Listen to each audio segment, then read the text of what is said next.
Hello everyone and welcome back to the channel. Today, we are diving deep into a topic that is absolutely crucial for protecting your mental health and peace: the devastating differences between overt and covert narcissism. If you've been in a confusing, emotionally draining relationship where you feel constantly judged but can't quite put your finger on why, then you need to stick around, because what we often picture as a narcissist, that loud, arrogant bully, is only half the story. And frankly, the other half, the quiet one, is often far more dangerous because they are experts at hiding. We all know the classic overt narcissist. Picture the movie villain, the person who sucks all the air out of the room, demands admiration, and is unapologetically grandiose. They wear their superiority like a badge of honor. They crave the spotlight, and they genuinely believe they are better than everyone else. This is the archetype of the grandiose narcissist, and while their behavior is toxic and painful, it's usually obvious. They are loud, demanding, and they will openly diminish you if they think it elevates their status. Their need for supply, that emotional fuel, is satisfied by constant external validation, applause, and recognition of their perceived greatness. But here is where things get truly tricky, and where so many kind-hearted people get tangled up: the covert narcissist. This type is the vulnerable narcissist, and they operate entirely differently. Instead of shouting, they whisper. Instead of demanding praise, they demand pity. They are the masters of the victim role. They are incredibly sensitive to criticism, deeply introverted, and often seem insecure, which is their brilliant camouflage.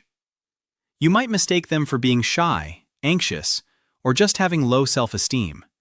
They appear humble, but beneath that veneer of vulnerability lies the exact same inflated sense of self-importance and utter lack of empathy that defines the overt type. The core distinction is how they manage their narcissistic supply. The overt narcissist seeks supply through outward admiration and power. They are the bosses, the celebrities, the ones who make sure you know how successful their life is. They are fueled by envy directed at them, and they love being the center of attention at all times, making grand pronouncements and hogging conversations. Their abuse is often direct, blunt, and confrontational, leaving no doubt about their contempt for you when you fail to meet their impossible standards. The covert narcissist, conversely, seeks supply through passive aggression and pity. They want you to feel sorry for them, and they manipulate you into taking care of their unmet emotional needs perpetually. Their supply comes from your energy, your sympathy, your constant reassurance that they are good, despite all the bad things that happen to them. They use martyrdom as a weapon. They are the ones who always seem to have a crisis, the ones who dramatically withdraw when they aren't getting enough attention, forcing you to chase them and reassure them. "Oh, you are suffering so much. Let me help you." Let's talk about status and competition. When an overt narcissist meets someone they perceive as competition, they will openly trash-talk that person, find flaws in their achievements, or belittle their work in a very direct manner. They need to dominate the hierarchy openly. Their jealousy is blatant. They can't stand it when someone else is celebrated more than they are, and they will make that known to everyone within earshot. It's draining, yes, but at least the source of the toxicity is clear. The covert narcissist handles competition with insidious, underhanded tactics. If you succeed, they won't celebrate you. They will subtly downplay your achievement, or worse, they will suddenly fall ill, have a major life crisis, or bring up a tragic story about their own life that completely eclipses your good news. They steal the attention back by becoming the bigger victim. This is often referred to as competitive complaining. They can never just be happy for you.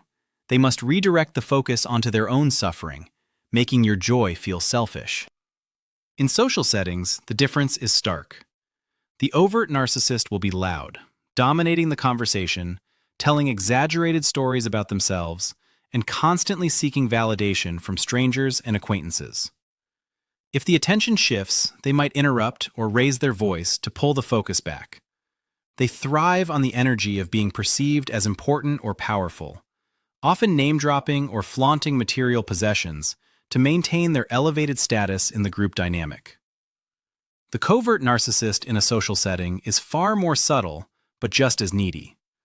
If they don't feel adequately noticed or validated, they won't shout. They will dramatically retreat. They might sit in a corner, sigh loudly, look sullen, or suddenly become very quiet and withdrawn, forcing others to ask, "What's wrong?" They use their silence and apparent misery as a hook. They are getting supply not from being admired, but from being consoled and catered to, making everyone else feel responsible for their manufactured unhappiness. The gaslighting tactics also shift based on the type. When an overt narcissist gaslights you, they are likely to straight up deny reality. "That never happened," or "You're too sensitive," delivered with aggressive conviction. They project competence and control, making you doubt your own memory and sanity through sheer force of will and loud denial of facts, often yelling their denials until you back down just for peace. The covert narcissist's gaslighting is softer, but infinitely more damaging to your self-worth. They use emotional fragility. They might say, "I'm sorry you felt that way," or "I was trying to help, but I guess I always mess things up," forcing you to immediately pivot from expressing your hurt to comforting them. This turns the conversation into a guilt trip, where you end up apologizing for even bringing up the issue in the first place, completely invalidating your legitimate feelings. Think about how each type reacts to failure. The overt narcissist will rage externally, blaming everyone else, the system, the boss, the unfair odds. They cannot internalize failure because their fragile ego demands perfection, so they project the fault entirely outward. They never take responsibility. They demand that others shoulder the blame for their poor performance or missteps, often with spectacular and destructive outbursts of fury. The covert narcissist, when faced with failure, turns inward dramatically, but it's still for show. They engage in intense self-pity and self-flagellation, exaggerating their perceived incompetence or tragedy. This isn't genuine remorse. It's a manipulation tactic designed to solicit sympathy and for you to rush in and rescue them, or to excuse their failure entirely because they are simply too delicate for the pressures of the world. They weaponize their apparent weakness. The long-term impact on the victim is where this difference truly matters. Because the overt narcissist is so clearly toxic, the victim usually knows they are being abused, even if they struggle to leave. The abuse is visible. The yelling, the cheating, the public humiliation.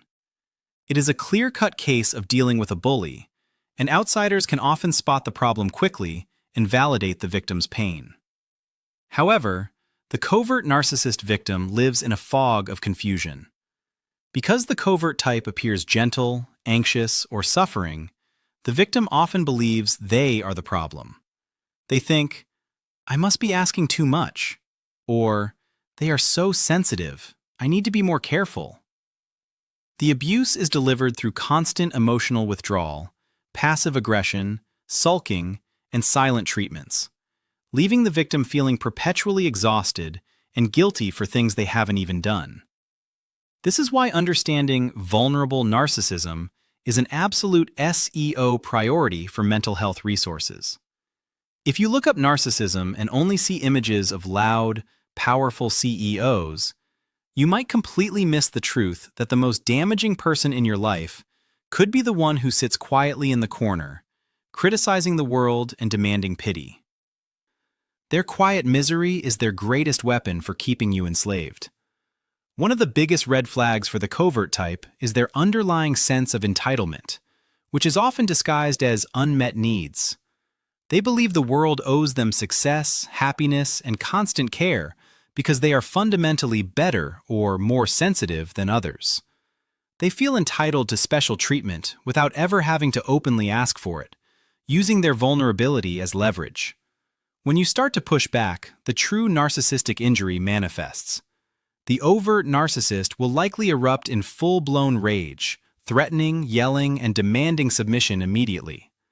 Their reaction is explosive, designed to instill fear and control you through overwhelming dominance, making it impossible to continue the boundary setting. The covert narcissist will deploy the ultimate passive-aggressive weapon, the silent treatment. They will withdraw all communication, punish you with their absence and sorrow, and make you responsible for repairing the emotional distance they created.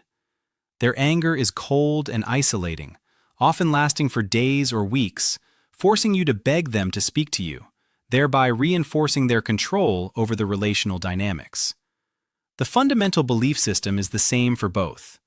I am special, and my needs supersede everyone else's. The difference is merely the presentation. The overt narcissist shouts, "Look how great I am! Worship me!" The covert narcissist sighs dramatically and says, "Look how deeply I suffer! Save me!" But the goal, to make you the supply source, is identical across the spectrum. If you are currently questioning a confusing relationship, stop focusing on how loud they are and start focusing on how they make you feel. Do you walk on eggshells? Do you feel responsible for their happiness? Are your accomplishments met with deflection or misery? If the answer is yes, you are likely dealing with a narcissist, regardless of whether they own a sports car or spend all day sulking in their bedroom. Recognizing the subtle abuse of the covert narcissist is often the first, most terrifying step toward recovery, because it requires acknowledging that the nice, shy person you pitied is actually manipulating you skillfully. It validates the exhaustion you feel, and it tells you that you are not crazy for feeling constantly drained around someone who never did anything wrong. So, you all, let's wrap this up with the core takeaway. Narcissism is a spectrum of behaviors fueled by extreme insecurity and a complete lack of genuine empathy. Whether they are loud and boastful or quiet and pathetic, their ultimate mission is to consume your energy and control your reality. Knowledge of both types is truly power, and understanding the covert wolf in sheep's clothing is vital for setting boundaries and prioritizing your own well-being. Please understand this. The abuse you endured was real, even if it wasn't accompanied by yelling or physical violence. Emotional manipulation and weaponized vulnerability are forms of deep psychological trauma, and you deserve validation for surviving them. Your sanity matters, and learning to identify these patterns is your armor against future manipulation. Now, I really want to hear from you. Have you dealt with a covert narcissist and mistaken them for merely being sensitive or anxious? Share your stories and insights down in the comments below. Let's help each other recognize these subtle patterns. If this video gave you that aha moment or brought clarity to your situation, please smash that like button. Subscribe for more content on emotional health and healing, and share this video with anyone who needs to hear that their quiet pain is absolutely valid. Thank you so much for watching, and I'll see you in the next video.